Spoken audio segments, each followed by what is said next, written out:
नमस्तेस्तु महामाये श्रीपीठे सुरपूजिते शङ्खचक्र गदाहस्ते महालक्ष्मी नमोऽस्तुते। नमस्ते गरुडारूढे कोलासुरभयङ्करी सर्वपाप हरे देवी महालक्ष्मी नमोऽस्तुते। महादेव्यै च विद्महे विष्णुपत्न्यै च धीमहि तन्नो लक्ष्मी प्रचोदयात्। सर्वज्ञे सर्ववरदे सर्वदुष्टभयङ्करी सर्वदुःख हरे देवी महालक्ष्मी नमोऽस्तुते। सिद्धिबुद्धिप्रदे देवी भुक्तिमुक्तिप्रदायिनी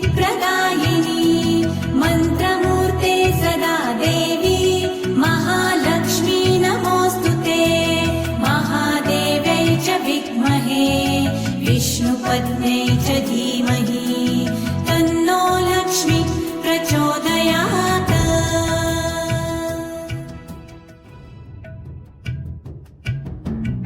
आद्यन्तरहिते देवी आद्यशक्ते महेश्वरी योगदे योगसम्भूते महालक्ष्मी नमोऽस्तुते। स्थूलसूक्ष्म महारौद्रे महाशक्ते महोदरी महापाप हरे देवी महालक्ष्मी नमोऽस्तुते।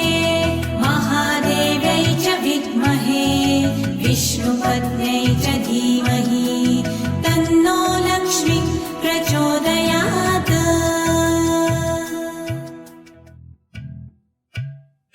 पद्मासनस्थिते देवी परब्रह्मस्वरूपिणी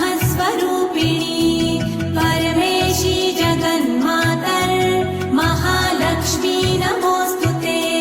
श्वेताम्बरधरे देवी नानालङ्कारभूषिते जगत्स्थिते जगन्मातर् महालक्ष्मी नमोऽस्तुते। महादेव्यै च विद्महे विष्णुपत्न्यै च धीमहि तन्नो लक्ष्मी